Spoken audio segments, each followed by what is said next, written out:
Welcome to the Connect Your Health to Life coaching podcast. I'm your host, Seth Lusk. I'm a master certified self-image coach and empowered health coach with a decade-long background working in the health and wellness industry. If you're anything like me or the clients that I work with, then you're probably struggling with body image, self-image, or confidence issues. You're probably also trying to figure out why it is that you have these amazing desires for living your healthiest and most fulfilling life, but you can't seem to create consistent actions in your life to reflect those desires. So join me as we dive in deep on what it means to live a fulfilled and authentic life. We're going to look from the perspective of an empowered mindset and uncover reasons why you might be what's holding yourself back from living your most fulfilling life. I'm going to break through some of the biggest illusions and myths that we've all been taught to believe along the way. And I'm so excited to have you with me on this journey. So my only question for you is, are you ready to start living your most authentic and fulfilling life once and for all? Then let's get started, shall we?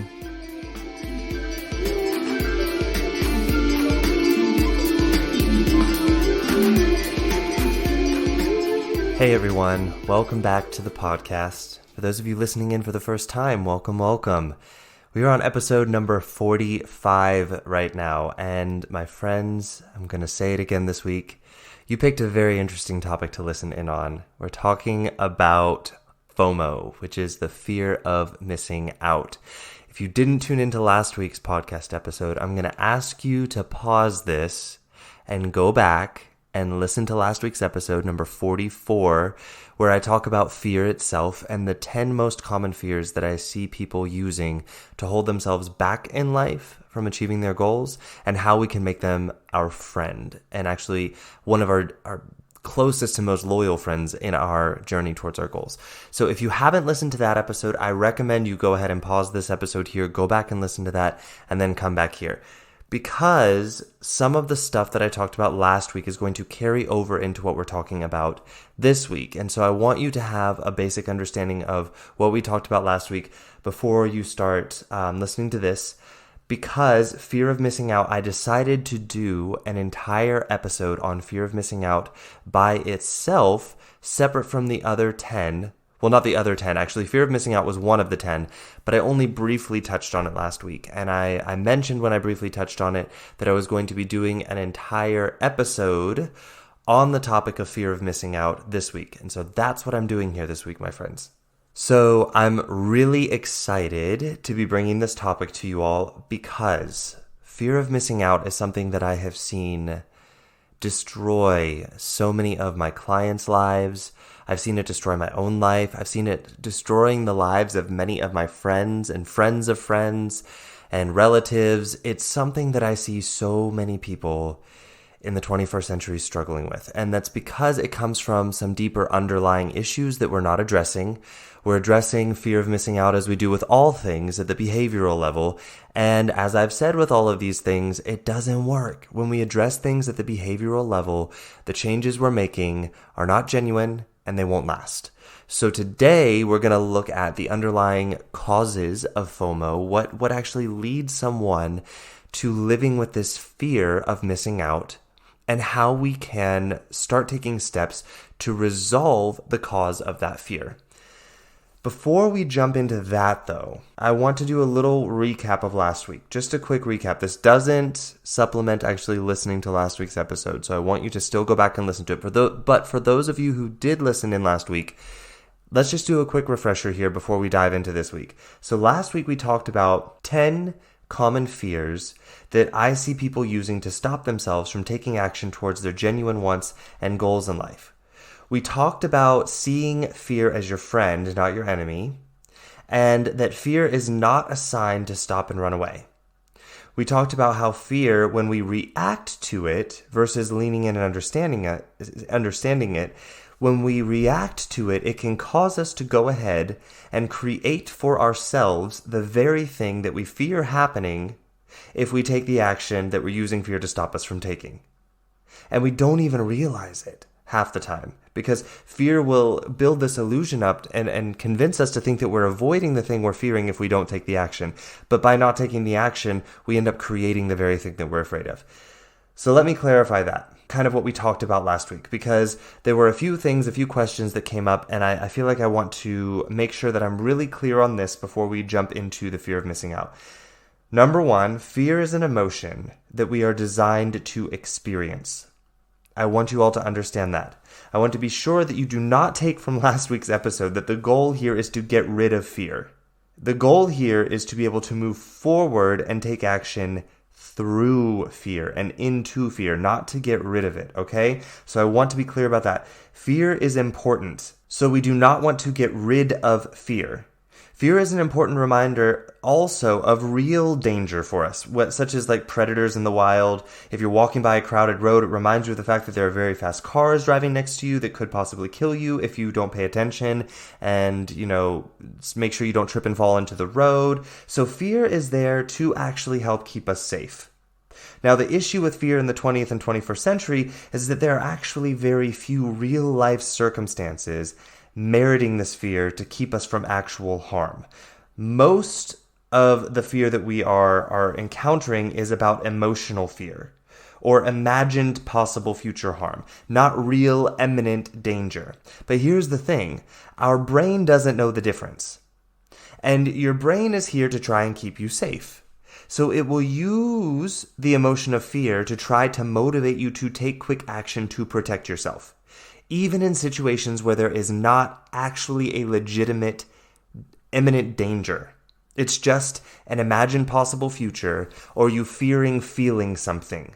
So this is where fear becomes harmful, is when we allow fear to trick us into reacting to it when there's not a real fear there. There's no predator trying to kill us. We're not about to fall into traffic and die. We're not falling out of the sky. There's not a volcano erupting. There's not an earthquake. There's not a natural disaster occurring where we need to try and keep safe. Fear that we are experiencing most of the time is imaginary. It's an emotional fear, a fear of experiencing an emotion that we label as bad or wrong or uncomfortable. And this is where fear begins to create damage in our lives and keep us from doing the very things in our lives that are important to us, that are genuine wants, that we are designed to fulfill in our life. And then there's the other side of it, is when we fear itself. And this creates panic when we feel fear. But when we remember that fear was originally designed to keep us safe, and that when we react to it, we go into this fight or flight state, we can actually see how fear helps us.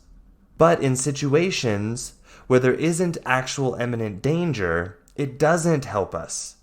And actually, there are even situations which there is imminent danger where this reaction to fear also doesn't help us.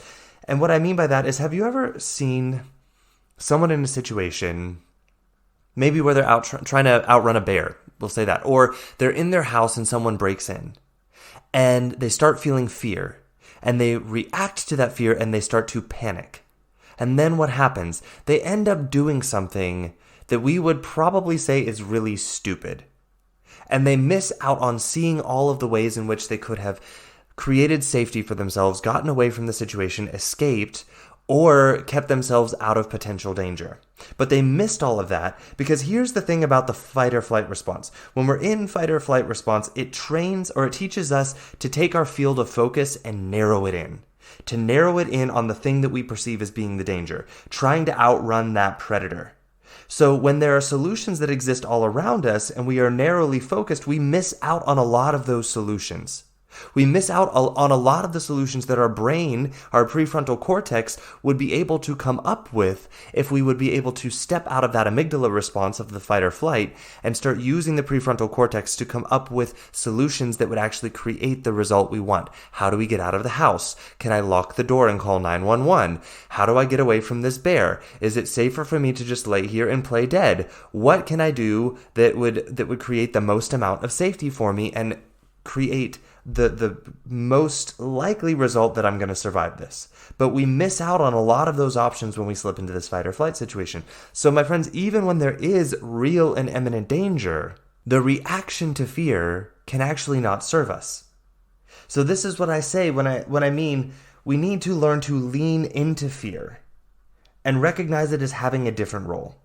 The role of being a loyal friend instead of making fear bad and then panicking when we experience fear. And then this just brings us into this fight or flight response in which we are no longer any good to ourselves, to our safety. All we're going to do is just lots of energy and running and kicking and screaming and not thinking about what it is that we're doing and what we're actually trying to create. So this is why I say lean into fear and recognize it as being your loyal friend. Yes, it wants to keep us safe. And yes, we want to recognize when fear is also letting us know of a real life threat or danger.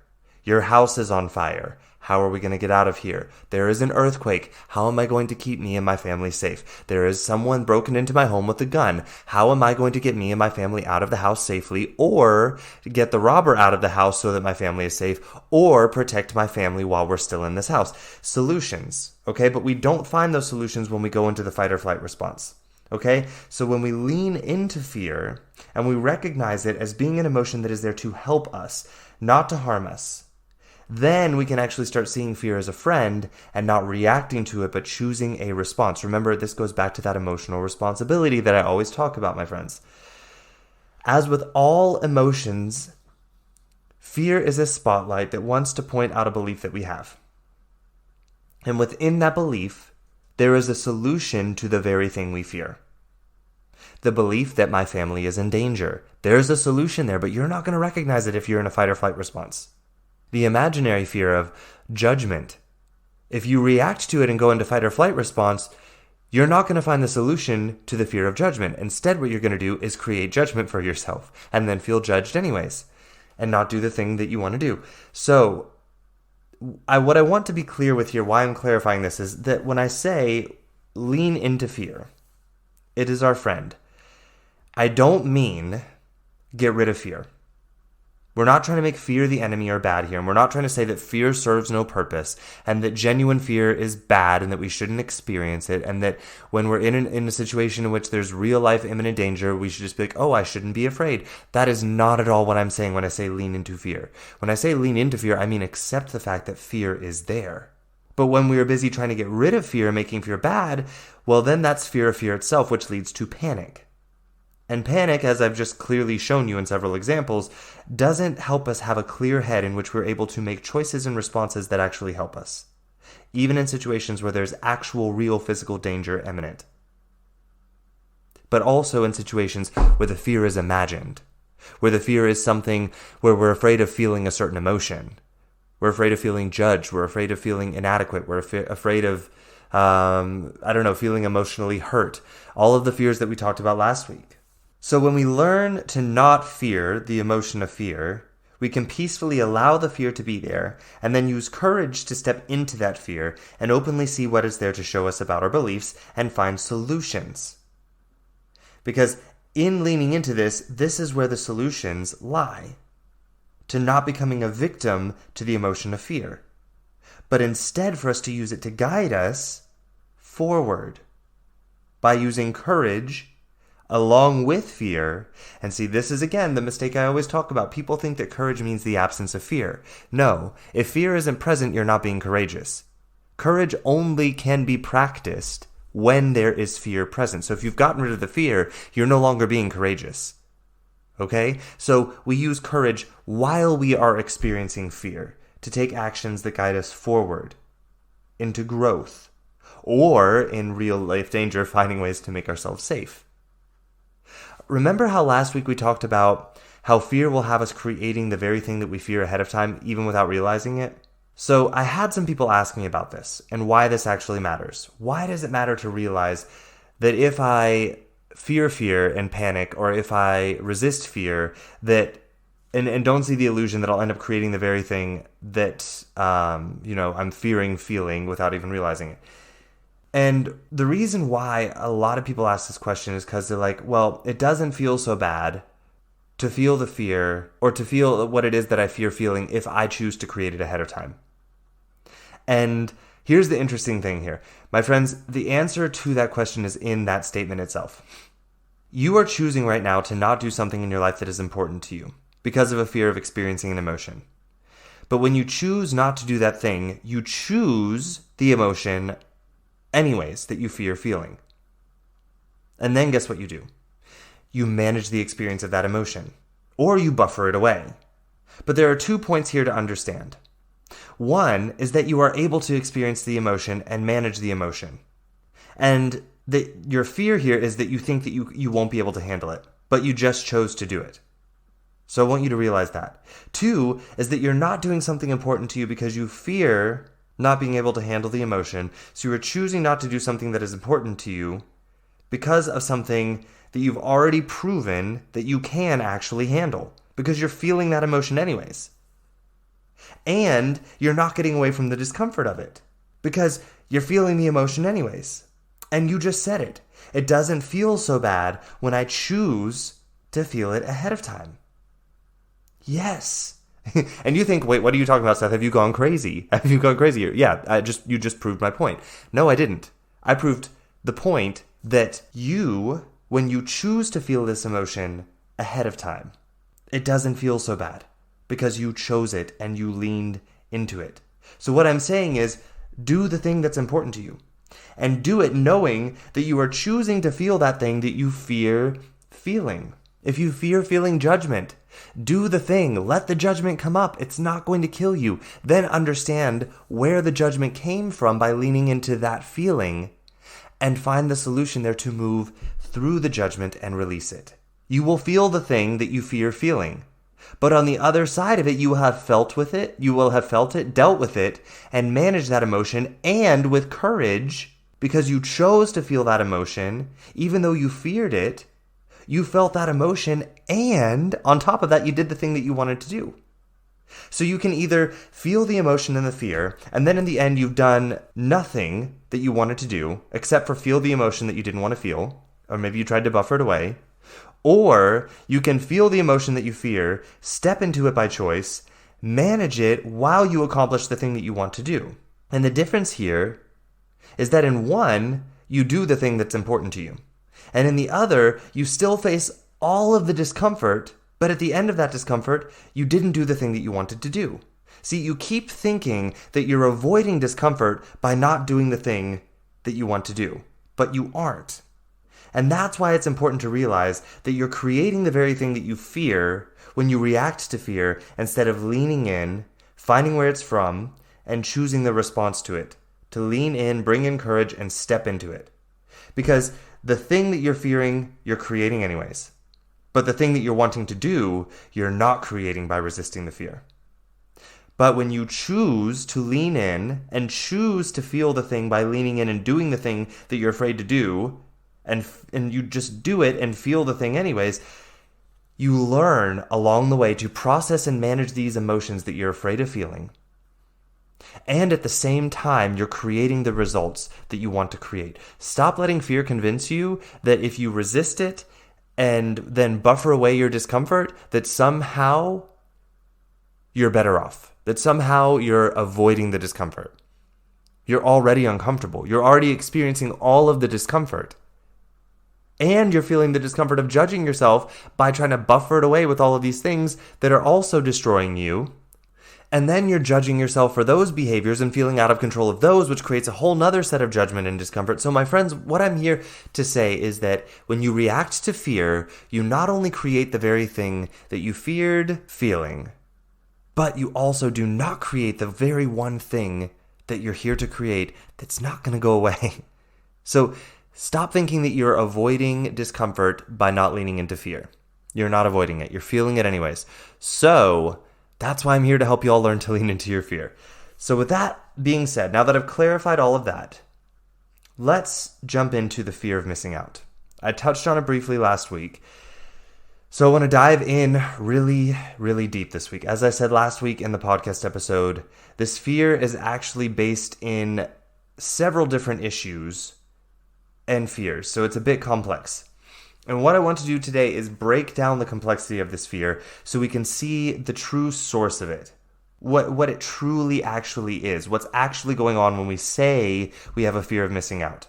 And what this fear is trying to show you about yourself and your beliefs. I also want to show you how to move into and through this fear by practicing courage, and how when you do this, you are going to be finding so much more empowerment, freedom, and fulfillment in your life on the other side of this fear, not by avoiding it. And by avoiding it, I mean reacting to it and trying to change behaviors or trying to change things at the surface level to try and hurry up and get rid of the fear. Okay? So, what is FOMO, or in other words, the fear of missing out? This can present itself in people's lives in a few ways, but they all sort of present very similarly at the belief level. And from that belief level, they move out into our actions and then therefore our results in life. So some of the beliefs that I say are very similar at the belief level that create this fear of missing out, they sound like this. So listen to some of these statements, and this is not an exhaustive list, but this is some of the ways. So, and again, there are ways that you might say this to yourself that are going to sound different than this wording, but I want you to hear the essence of what I'm saying here and see if you recognize a feeling like this in your beliefs and thoughts. Okay, so other people are having more fun in life than I am. Other people are enjoying life more than me.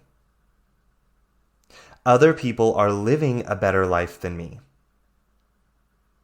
I am not experiencing something fundamentally important in life that other people are able to experience.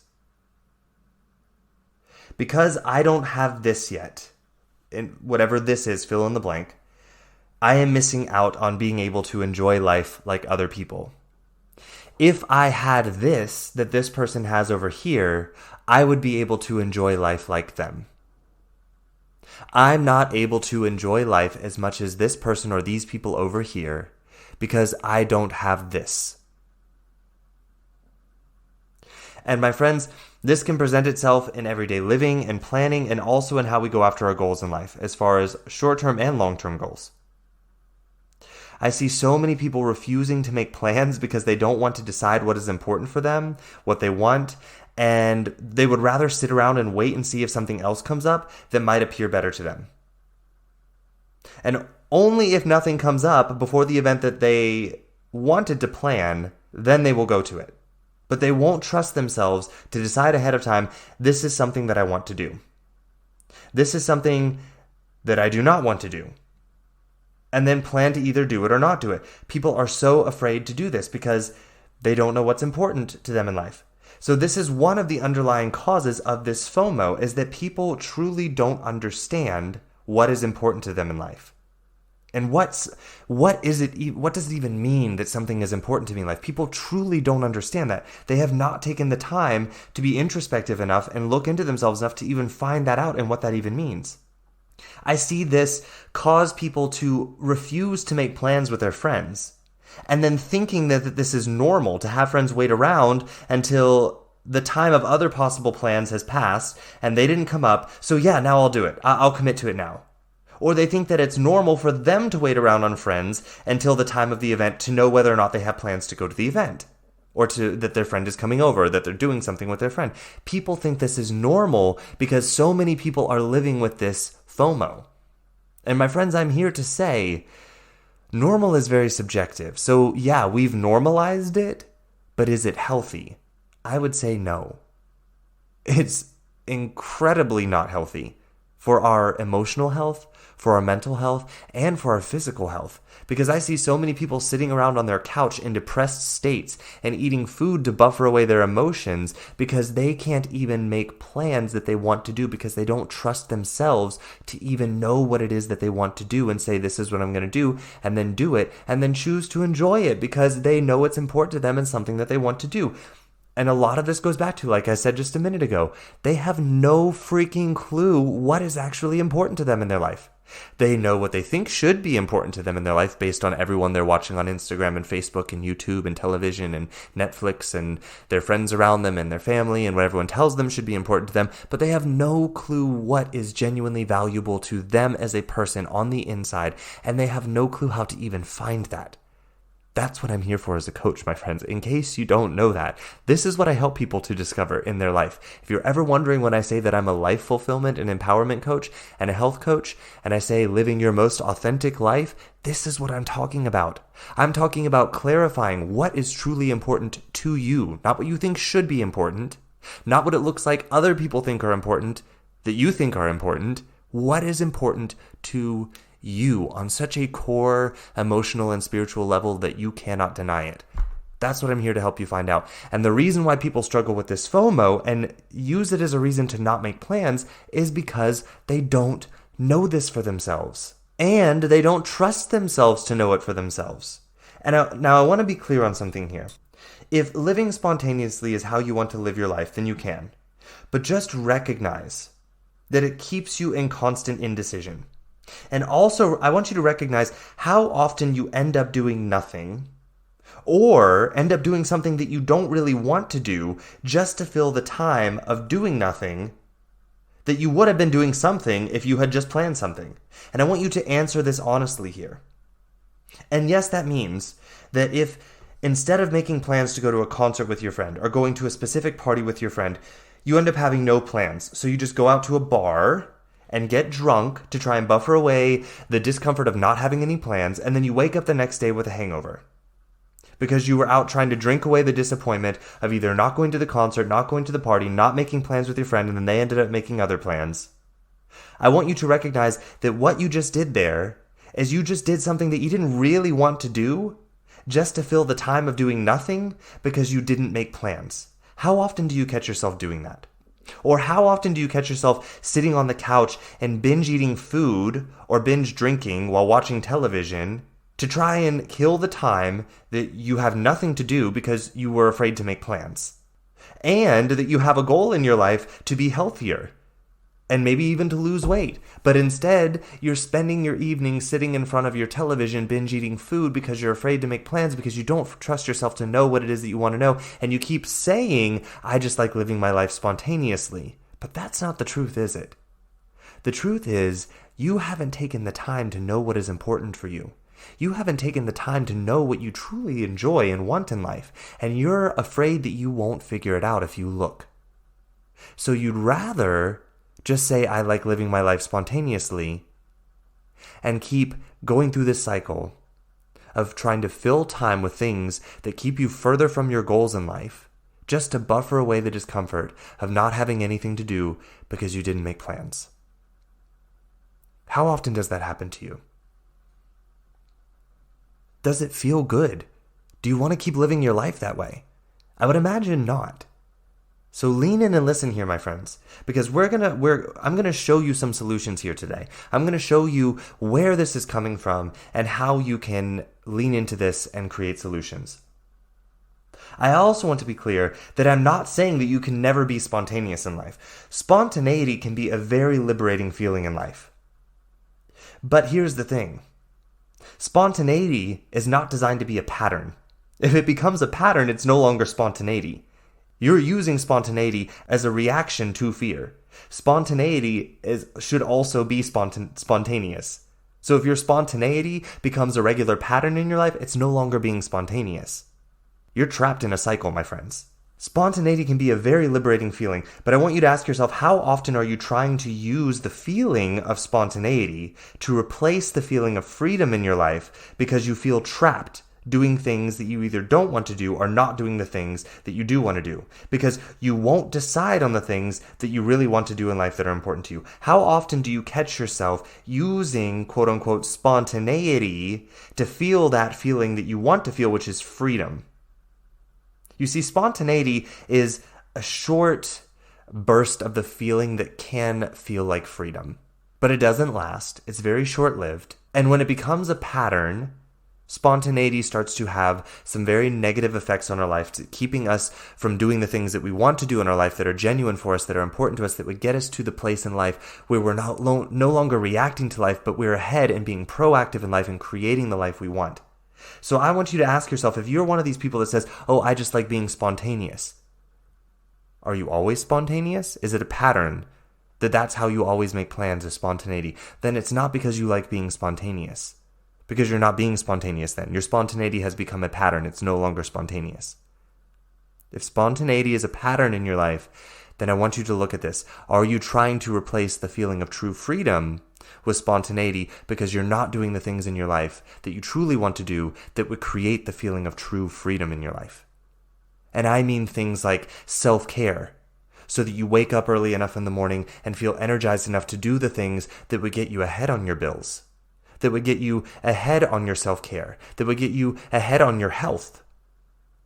that you would have the time to meal prep and eat the foods that would actually serve your body so you would feel better and then sleep better and then wake up more energized. This is what I'm talking about.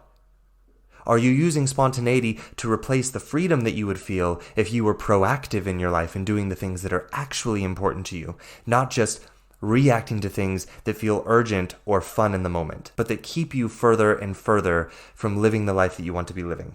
I want you to answer this honestly, please. And I want you to ask yourself, are you living in a prison because you won't take the time to know yourself and to know what you truly want, and then make decisions to take actions to go after that? And therefore, you can stop this cycle of constantly feeling like you want to be spontaneous because you can make plans that are truly important to you, that you truly value, that you're excited about doing.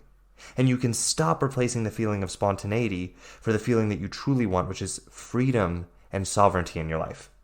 So, that being said, FOMO. FOMO can have us doing a lot of self-destructive behaviors in life. I think most of us can recognize that. So the question is, why do we keep feeling it? Why do we keep reacting to it? I want to look at some of the biggest sources of FOMO in a person's life and find out why it is that in the 21st century, it has literally become the pandemic that we can't seem to find the cure for. And we keep sweeping real solutions under the rug in favor of, surface level, short-term, immediate gratification, quick fixes. FOMO belief stems from something even deeper that is so important to look at. And I've briefly talked about it so far in this episode, so I want to jump into this. And at first, this may seem a bit unclear, so stick with me. FOMO stems from a lack of a positive, supported, and steady self-image or self-trust. It stems from a lack of a defined and supported self-worth and self-love. It stems from a lack of unconditional self-love. It stems from a lack of a concrete, supported, and steady sense of self-esteem. And again, remember, self-esteem is our belief and our ability to accomplish things that we want to do, and our belief in our ability to develop our abilities to be able to accomplish the things that we want to accomplish. That's self-esteem. I know I did a whole entire episode on self-esteem because I think a lot of people think self-esteem has to do with being arrogant. And remember, self-esteem is not when we think that we're better than other people, where we think in order for us to be good enough, we're better than other people. Self-esteem comes from this deep well of knowing our ability to show up in our life and accomplish the things that we want to do and develop our abilities to do the things we want to do. And also because we believe in the ability for everyone around us to do the same. Because we're human, we know we're able to learn and do these things. That is self-esteem. That is self-esteem. Okay? It's not this arrogant, oh, I'm so great, and it's because I'm better than everyone else. Look at what I've done over here that nobody else does, and oh, I was able to accomplish this, and look at how few people are able to do that. This is why I have self-esteem, because I'm better than 90% of the people. That's not self-esteem. If it's comparing to other people, it's not self-esteem, my friends. That's not self-esteem. Self-esteem is something that we develop inside of ourselves without anyone else being considered. And I don't mean being considered, not without anyone else being considered as in screw everybody else. What I mean is that it's not in comparison to other people's lives. Our self-esteem is based on us knowing ourselves, knowing our abilities, and knowing our ability to develop those abilities and what it is that we want to accomplish in life and how we're going to be able to do it. That is self-esteem. So when I say it has nothing to do with anyone else, I don't mean like screw everybody else, I'm just going to get what I want and I don't care who it hurt. That's not what I'm trying to say here. What I mean is that our self-esteem doesn't take other people into consideration, as in comparing to other people to be able to establish our sense of self-esteem. Okay. We live in a world where we can choose to constantly be online. And because of this, we can constantly put ourselves in front of other people's lives. And I don't just mean their lives. I mean their photoshopped, edited, cropped versions of their lives that they want us to see to make their life appear like somehow they're enjoying life more than us. Maybe they even want to create envy in people. But the fact of the matter is, that's irrelevant.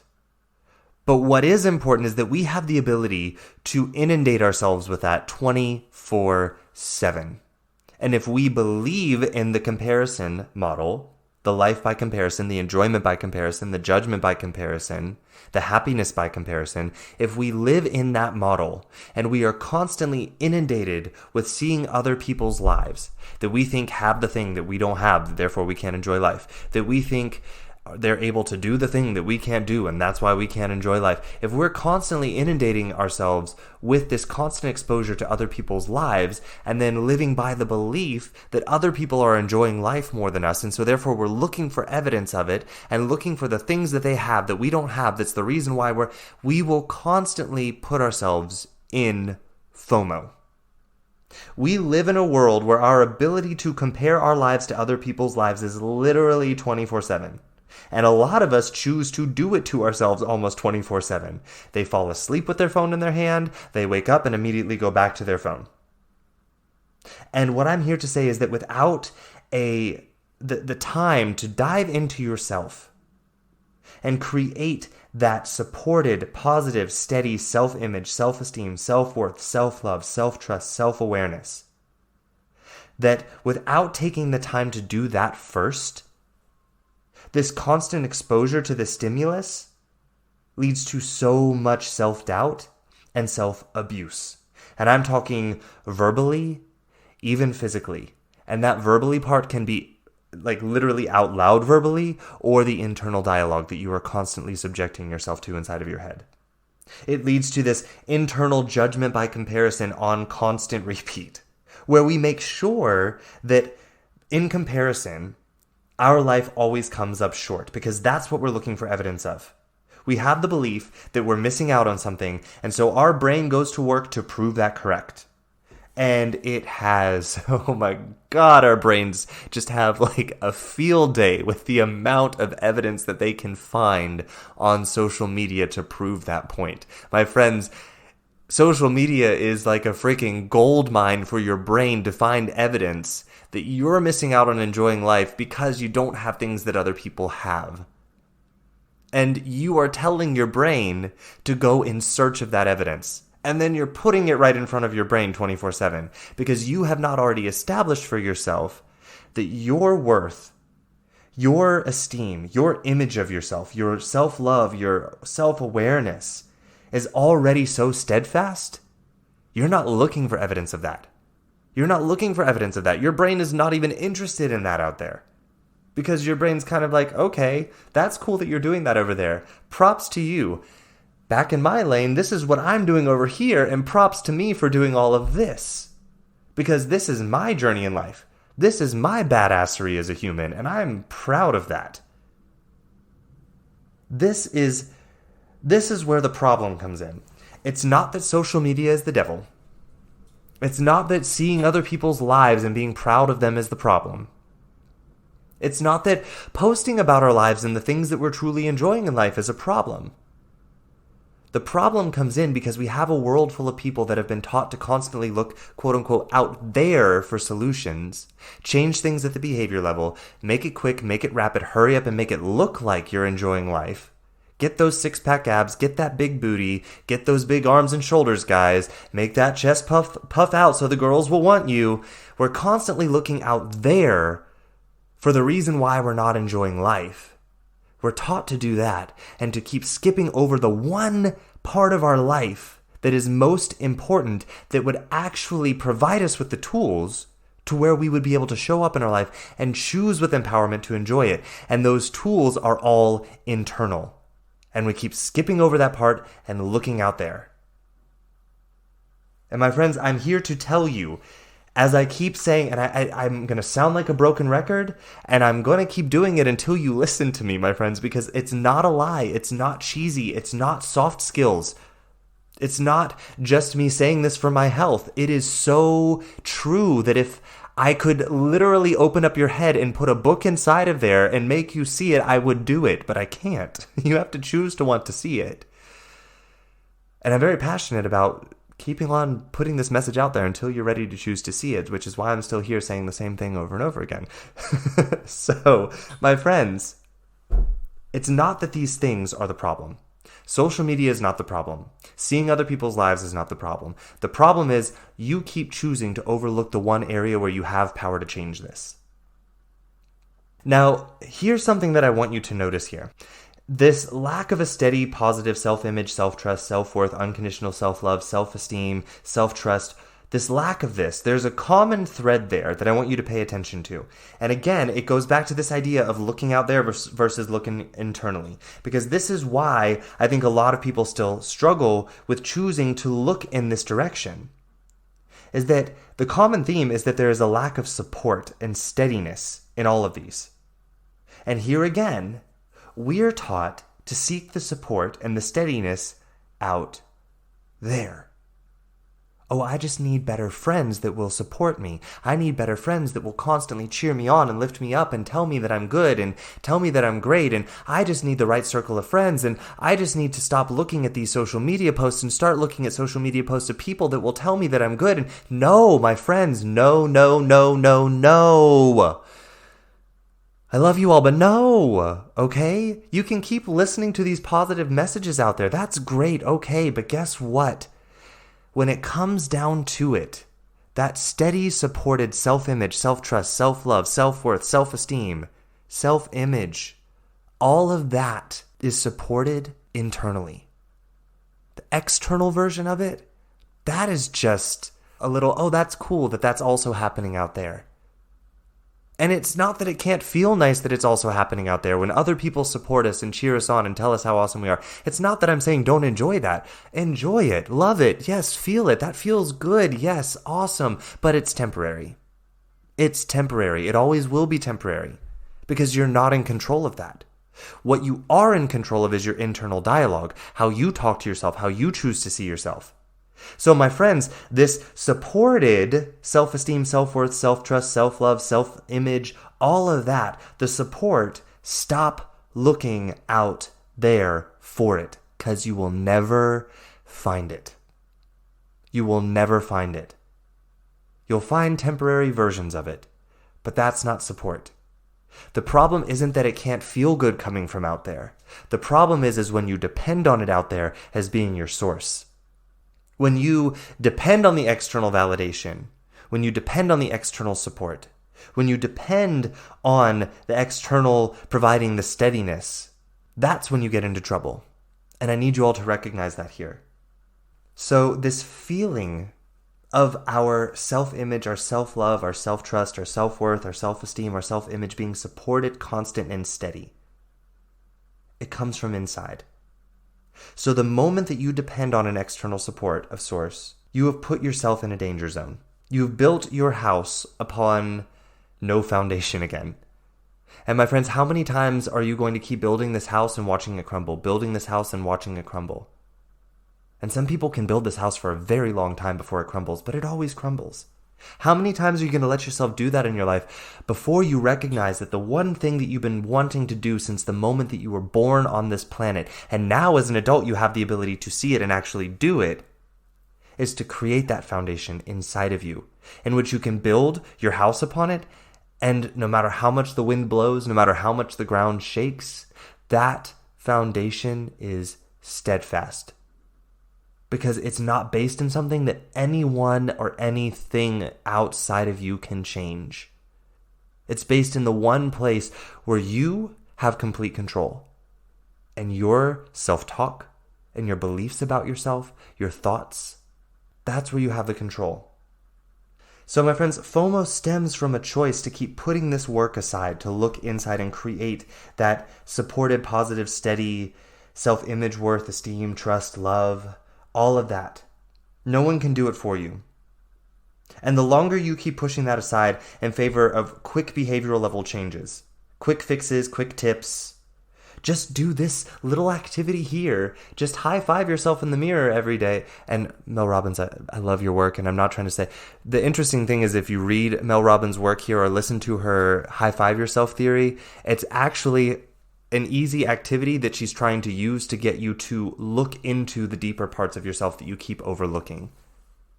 So the high five habit, yes, it works, but it doesn't work because giving yourself a high five works. It works because it gets you to pay attention to something that's going on inside. And you can keep high-fiving yourself and not paying attention that the high fives will stop working. I'm just saying. So I am here to tell you all, if you keep trying to change this fear of FOMO, or really anything you're struggling with in life, with these external changes, with these quick behavioral changes, with just trying to get that thing that the other person has that you don't have, I just need to have these six-pack abs, or I just need to have that car, or my house isn't big enough yet. When it's as big as this person's, I'll be happy. You can keep doing that. And sure, every time you hit the goal, you'll get that quick little burst of instant gratification or pleasure, and then it goes away because you recognize you're still the same person. You still feel the same way about your life. You just now have a bigger house. You have a more expensive car. You have, more defined abs, but you're still the same person. You still have the same beliefs about your life. You still haven't chosen to love yourself, and you still aren't enjoying your life. You're not enjoying your life with the more expensive car, the bigger house, and the six-pack abs. So FOMO is keeping people stuck. FOMO keeps people stuck because we keep looking externally instead of looking at what it's actually trying to tell us, what it's here to show us. Remember last week when we talked about fear of inadequacy, fear of judgment by comparison, the fear of uncertainty, fear of something bad happening, fear of rejection? All of these play into FOMO. We fear that life or the world or society has somehow rejected us as not being good enough to experience the enjoyment of life that others are having. Or that we will not be given the opportunity by life to enjoy life like other people do. We fear the uncertainty of knowing whether or not the decisions we will make will lead us to getting the quote-unquote things in life that will cause us to enjoy life as much as other people are enjoying life. We fear the uncertainty of whether or not the things that we will choose not to do will end up being the reason why we didn't get the thing that someone else has, that they're enjoying life more than us because they have that and we don't have it. We fear regretting decisions that we make by choosing to learn after we make the decision that we could have had something more enjoyable in life if we had chosen something different. Because someone else did something different and they got this thing and they're enjoying life, and so because I chose this choice, I didn't get that thing, so therefore I'm not able to enjoy life because they have that thing and I don't. FOMO will keep you stuck in these fears. The fear of planning anything in case something else may happen that we fear may cause us to enjoy life better, because we'll see, I didn't go to that party and look at all these pictures of the people that went to that party. They look like they're enjoying life and I didn't enjoy my time that night. So therefore it's because I didn't go to this party and I wasn't wearing that dress and I wasn't in this lighting and dancing with these people and drinking those drinks, and therefore that's why I'm not enjoying life and they were able to. Poor me. We fear that other people will judge us for not having experienced the same things in lives as them that we quote-unquote should experience to be qualified enough to say, now I'm enjoying life just as much as you. All of these are based in things out there that qualify us for being able to enjoy life. We fear that our level of enjoying life may be seen as inadequate compared to other people and what they're doing to enjoy life. In all of these fears, there's a common thread, that we're looking at something out there that other people have or are doing that we think causes them to enjoy life more than us. And at the root of this, there is a lack of self-awareness, rooted in all of these fears that I mentioned above. All of the fears of looking out there and seeing the things that other people have, and then we recognize that we're not enjoying our life, and so we think it's because we don't have these things that other people have, or we're not doing the same activities that they're doing, not going on the same vacations that they're going on, not working the same job that they're working. We keep looking out there thinking that's the reason why. But really what it is there's a lack of self-awareness. Awareness of the values of what are truly important to you in life. There are so many options in this life. So many options. That's the truth. So many choices we could make. And my friends, without awareness of what is truly important to us and valuable to us at a deeply emotional and spiritual level, then how can we expect ourselves to decide on what it is that we want to do in life and to support ourselves in our decisions? The truth is we can't, because we will just be in constant comparison of what other people are choosing, because we don't know what is important to us and why we chose what we chose. Because we're just doing it as a reaction to what we see other people doing. So this fear is rooted in this complete lack of self-awareness of what is genuinely important to us in life, what we truly value.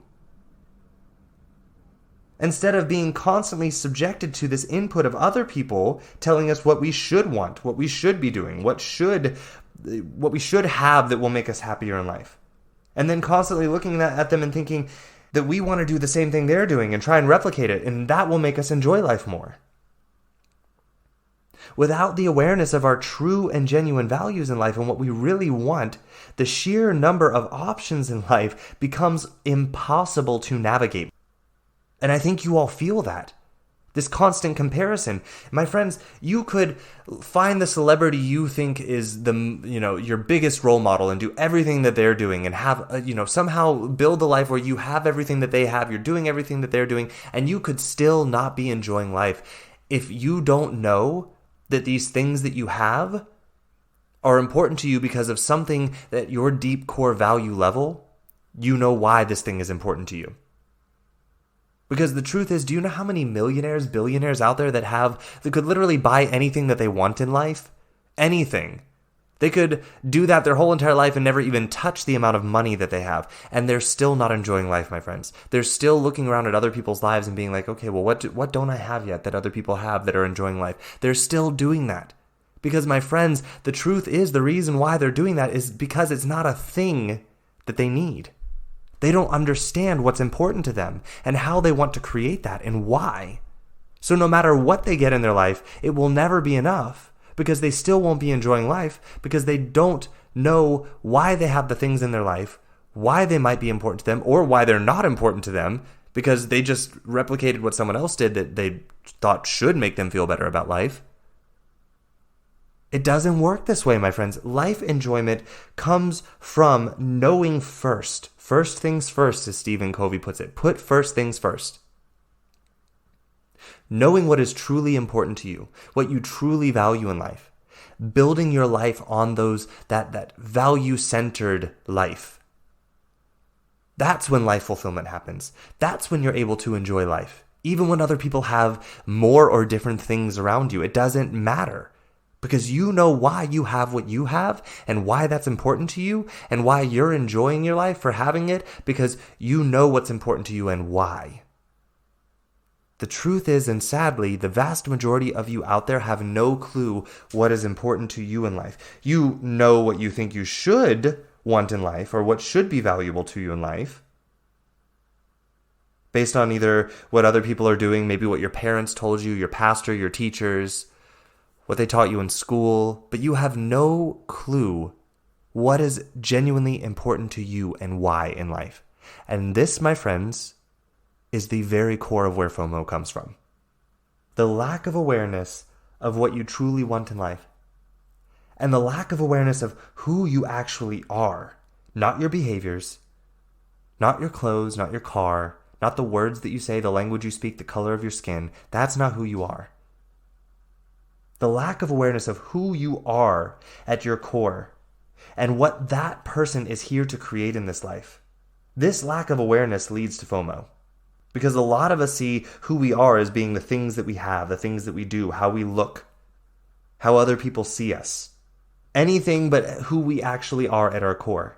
And the thing is, we also see other people as being those things. So we see someone having a certain car, a house, a degree, a certain hair color, a certain type of clothes, or they act a certain way. We see them as enjoying life and we think, oh, I just need to be those things. Because this person they look like they're enjoying life, and they're these things. But here's what I want you to understand. Because you have a lack of awareness of who you actually are, and what you genuinely want in life, you look at other people with that same lack of awareness, and so therefore you think that these people are the things that they have, the clothes that they wear, the color of their skin, the career that they have, the degree, the house, the family, the relationships.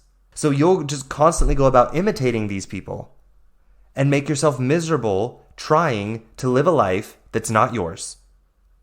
That you have no idea how it aligns with any of your values because you don't even know what your values are. You say the word values and you're like, oh yeah, that's the thing, like be nice to people and love people, but you have no clue what your genuine values are. You just know this list of things virtues, values that maybe were taught to you in school or church or by your parents. But you have no awareness of who you are, what's important to you, and how you want to create your life. You have no awareness of how you actually do create life. based on your beliefs and thoughts. Because again, you're so busy looking out there as being the reason why you feel the way you feel, you don't even recognize that the reason you feel the way you feel is because of what you're thinking about yourself in your life. And therefore showing up in your life in this way, where you're constantly comparing yourself to things out there that other people have, and feel like you're missing out on life. You have no awareness of how life is actually created for you, much less for anyone else. So many people are still living in this model that things outside of us cause our feelings. And that we just have to react to those things and try and get rid of the feelings that we don't want to have so that we can get the things that we want to have in our life. And then we spend our entire life trying to control things that are beyond our control and trying to have things create feelings for us that they can't create. And so we just feel constantly unfulfilled and out of control. And you're giving up the one place where you actually have control, which is your beliefs and your thoughts, your values, and what is important to you in life. And going after that with your actions. That's where you have the control. And because you're living by this model of life, where things cause you to feel a certain way, and so therefore you just have to constantly change the things out there, you think other people, that's how they're also creating life, so you will see other people as being about the things that they have in their life. And again, FOMO. Because you're comparing your life to theirs. What do they have that I don't have? Oh, well, that must be, their car is more comfortable driving into work in the morning, so that's why they show up to work in a better mood. Or, oh, their mattress is softer, so that's why they're sleeping better at night, and all of these different things. And, oh, they live in a house where they're able to afford this, and so therefore they're able to do that. And then we just constantly compare, and try and buy more things and do more things. And we keep forgetting that life fulfillment starts with understanding how we create life, and from there knowing what is truly important to us in life and moving out from there, from that zone of control. But we all keep looking out there and trying to work our way inward to happiness, but it won't work. It goes the other way. It goes the other way. You start off inside, and that happiness that you generate, that fulfillment, that self-trust, that self-love, that self-esteem flows out into your life. You can't build it out there and then bring it into you. It won't happen. It never will. I want to help you see this really clearly here, because I know a lot of you are like, no. I know for a fact that there are other people that are enjoying life more than me. Their life is better off than mine, and therefore I'm missing out on life because I don't have theirs. I want you to understand something here. Everyone's life is 50-50. That means 50% awesome, good, accomplished, exciting, motivated, all the things we want, and then 50% struggle, hard, difficult, not sure what we're doing here, uncertain about our abilities, and growing and uncertain. Everyone's life is like this. And I know some of you are going to say, yeah, but so-and-so's life, their 50% suck is so much easier than my 50% suck. If I was in their life, I would be so much better off. I wouldn't be struggling at all. And my friends, that's not true. Because the truth is, if you were in their life, your set of skills would create a whole nother set of deficiencies in your life, areas that you would have to learn to be able to manage their life, that they're managing with their set of skills and what they know and with their experience. So even if you had their life, you would have 50% struggles. It would be different struggles than what they're having because you're bringing your skill set into their life that they built with their skill set. So no, their struggles are not any easier than yours. Struggles are struggles. And my friends, we live in a world where we're constantly comparing our lives, but we're also comparing our struggles. And I want to say this does not serve us. No one's struggles are easier than yours or harder than yours. No one's. And I'm not saying this like, oh yeah, there's always someone who has it worse than you. No, I'm not trying to say that. And I'm not trying to say, that we shouldn't be compassionate about other people struggling and, people that don't have things in life, that we can't want to create ways for to end poverty. That's not what I'm saying here.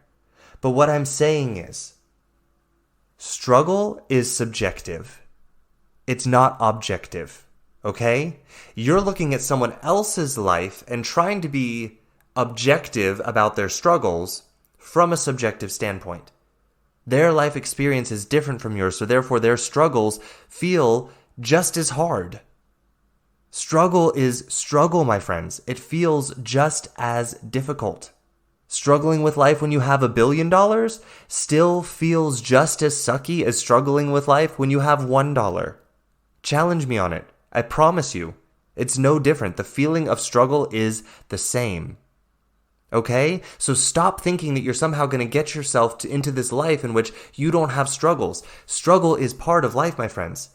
This happy ever after mentality, it's so gone. It's so yesterday. All Disney movies end at happy ever after. They don't make a movie about the happy ever after because it sucks. It's boring. It's not life. It's not challenging. Struggles are part of life. Invite them in. Here's the difference between the people that are enjoying life and feeling fulfilled about life is that they pick their 50% struggle. They say, okay, if I'm going to be struggling in life, I want to do XYZ. So what do I struggle through to do XYZ? And they pick their 50% struggle. So when they're struggling, they're like, yeah, I picked this. I wanted to go through this struggle because I want to create that over there. And if I wasn't struggling with this, I'd be struggling with that over there, which is going to get me nowhere to where I want to go. So I'm going to pick these struggles over here because at least they get me closer to what it is that I want to create in my life. That's the difference. But my friends, it's not just about, FOMO is not just about comparing the things that we see in other people's lives that we think are better than ours. It goes even deeper. We're even comparing our struggles with each other. Oh yeah, must be... What do they call it? Rich people problems, or first world problems, or rich mom problems, and whatever.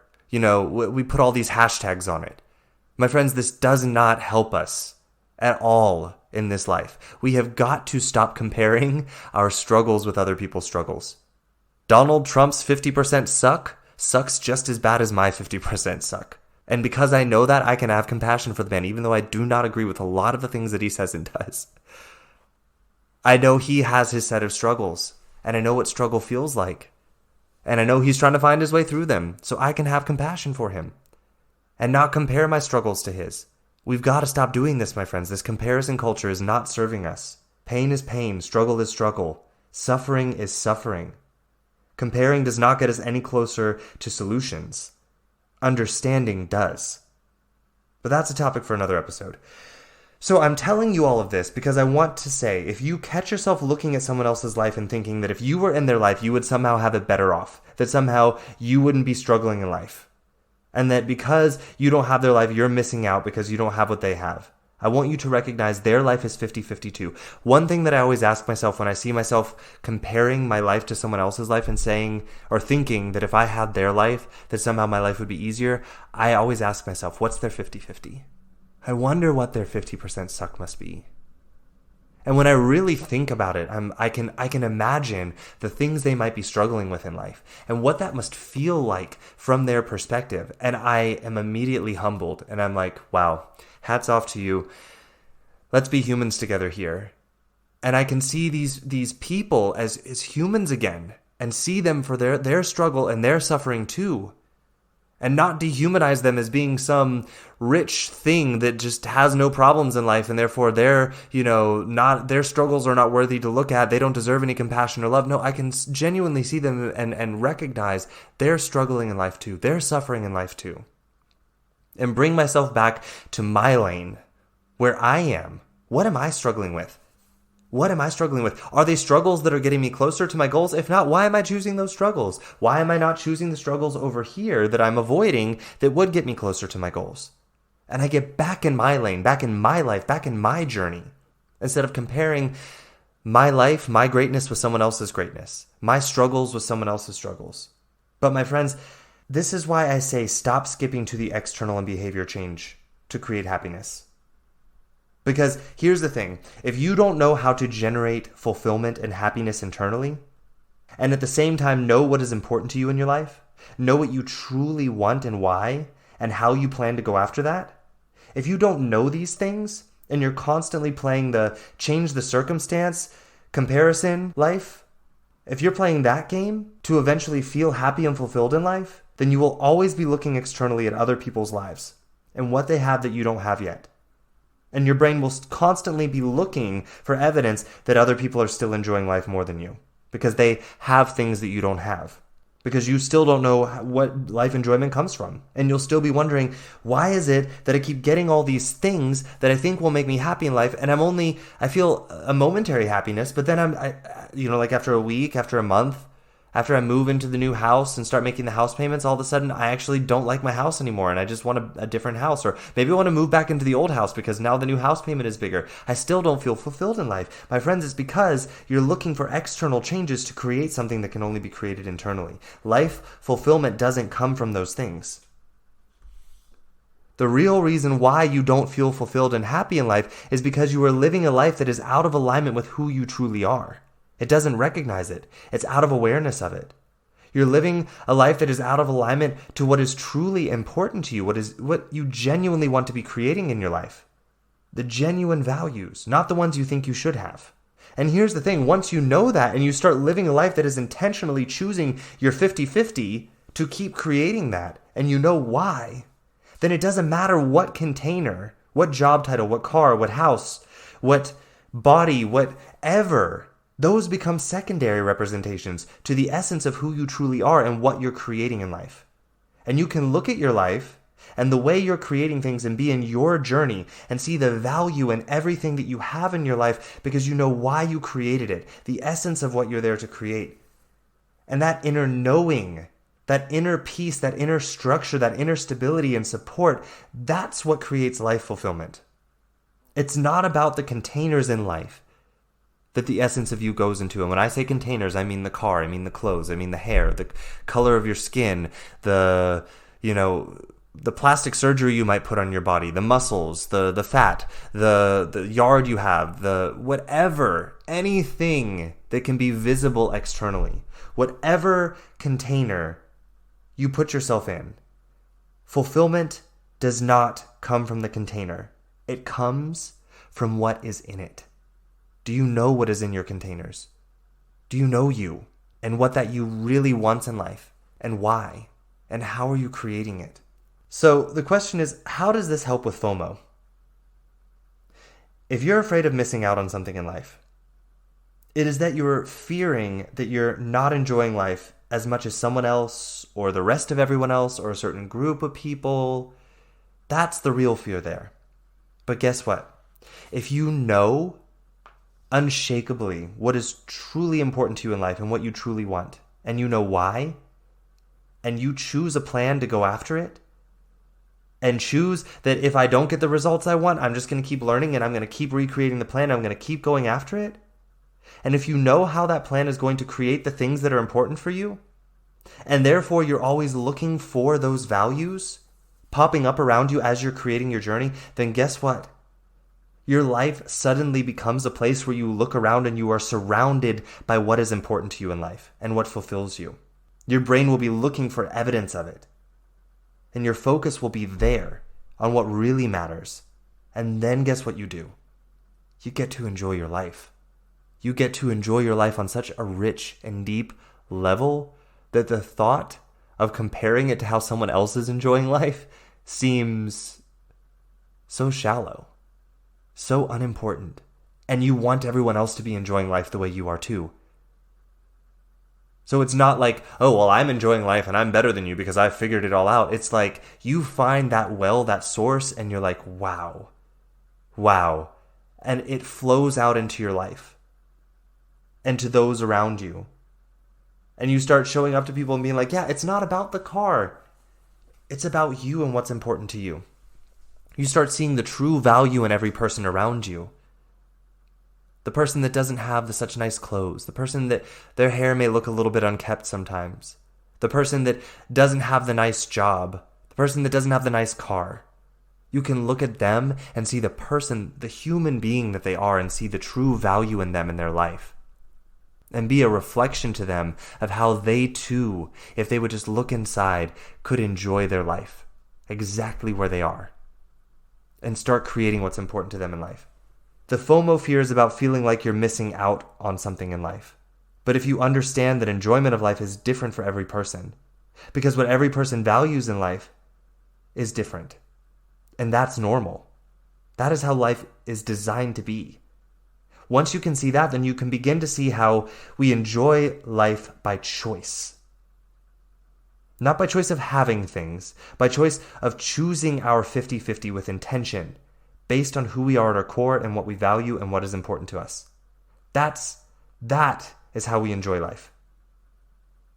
Then choosing to build that self-image, that self-love, that self-esteem and trust and worth within ourselves, and choosing to support it within ourselves no matter what. So that when we show up in this world with millions of options and social media putting in our face 24/7, or the news or advertising or friends or family constantly reminding us of all of the options in life and what other people are doing to enjoy life, you can see all of that and smile and go inside to that deep well of self-love, of self-worth, of self-awareness and support and esteem and trust.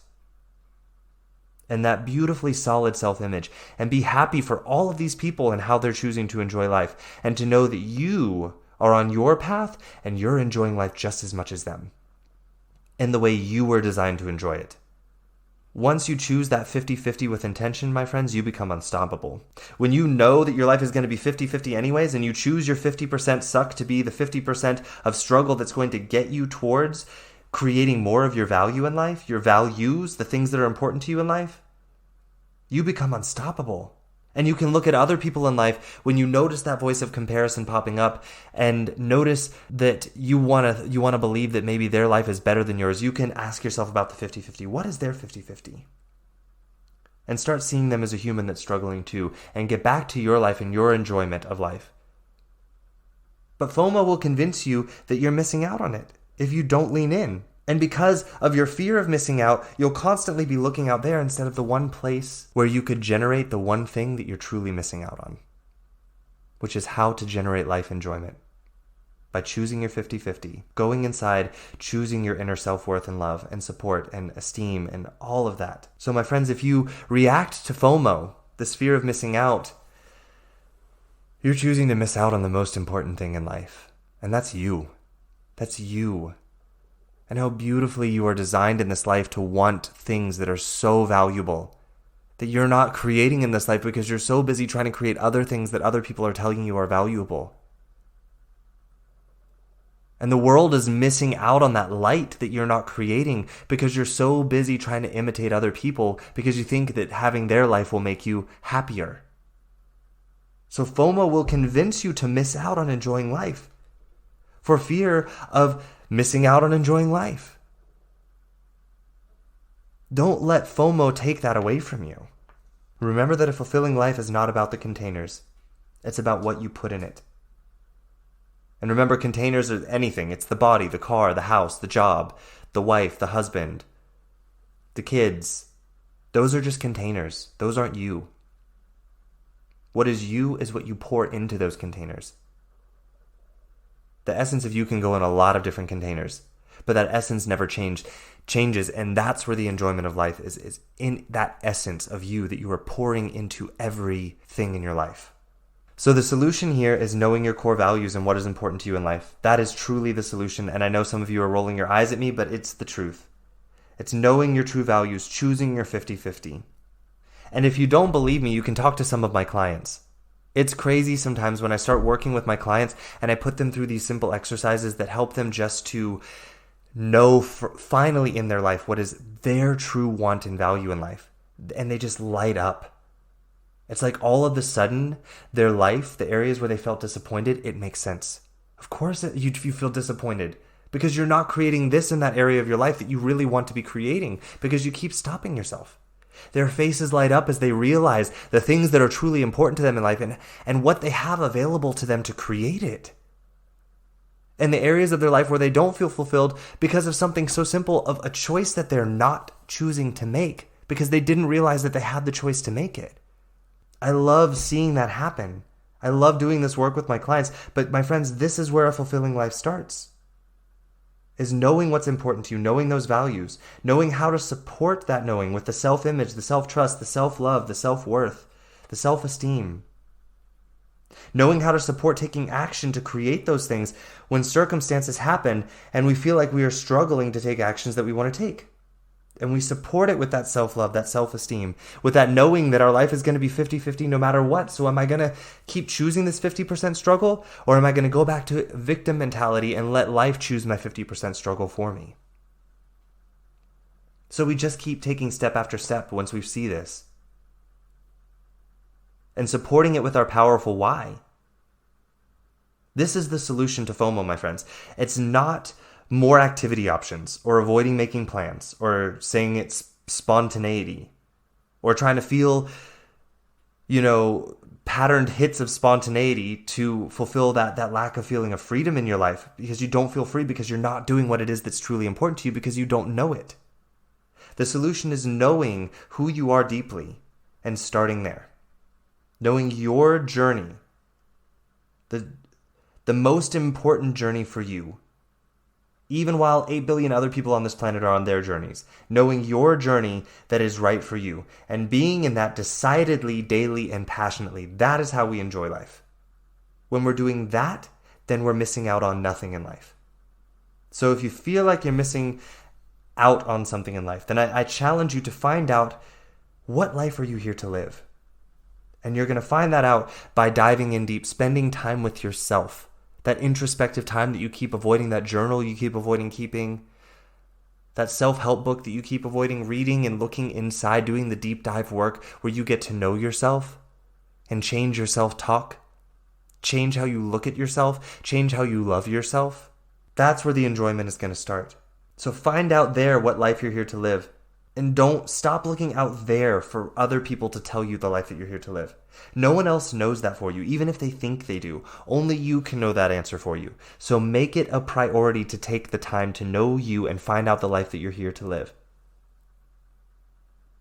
And you might be wondering how a coach can help you with that, because you might be thinking, oh, well, then wouldn't they just be telling me the life that they think I should be living? No. And if your coach is telling you that, then find another coach. But my friends, when I work with my clients, I am not here to tell them the life that they should be living.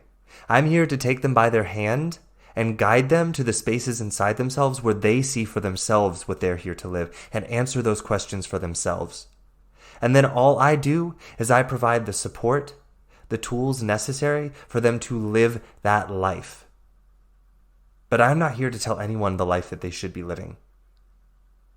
Other than to say that you want to be living the life that you're genuinely designed to be living. Stop selling yourself short. That's the only thing I'm going to tell you that you want to do with your life.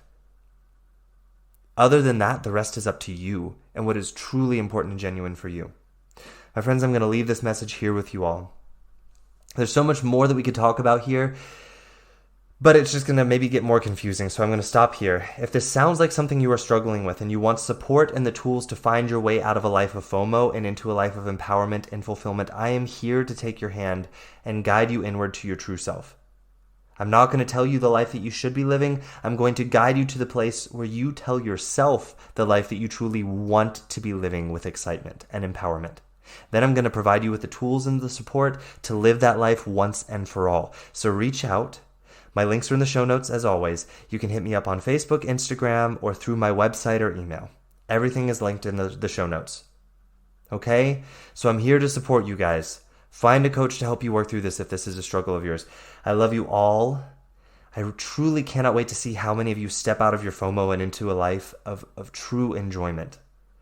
Until next week, I want to challenge you to look inward. Stop looking on social media and stop looking out there for the things that you don't have. That's the reason why you're experiencing FOMO. The thing that you feel like you don't have, you have it. It's so close to you that you keep looking right past it, so you think you don't have it. So I want you to look in. Find that life that you feel you are missing out on, because it's in you. I know that. So find it. Start bringing that out into your life and choosing to enjoy it. I want to hear about how you're enjoying your life until next week, my friends. So tell me all about it. So until we meet again here next week, ciao. Hey, thank you for listening in this week. I hope you enjoyed the content of this episode. If you did, please subscribe or follow this podcast to receive the newest episodes every week as I bring them to you here on the Connect Your Health to Life coaching channel. Ratings, reviews, and comments are always appreciated. These allow me to know more of what my listeners would like in the podcast and allow for more people who may be searching for a podcast just like this one to find the Connect Your Health to Life coaching channel. If you would like more information about me and the work that I do with my clients one-on-one, then please visit my website at www.slch.ch. Again, that is www.slch.ch. You can also find me on social media, on Instagram at SethLusk_coaching. Again, that is SethLusk_coaching. And on Facebook in my free Facebook group community called A Healthy Life Connection. We would love to have you in the group, and it's only 3 membership questions that you have to answer to join. And again, it's entirely free. And if you need any further information or just want to say hello, feel free to send me an email directly at slusk.health@slch.ch. Again, that is slusk.health@slch.ch. Thank you again so much for listening, and I look forward to our next time together. Ciao.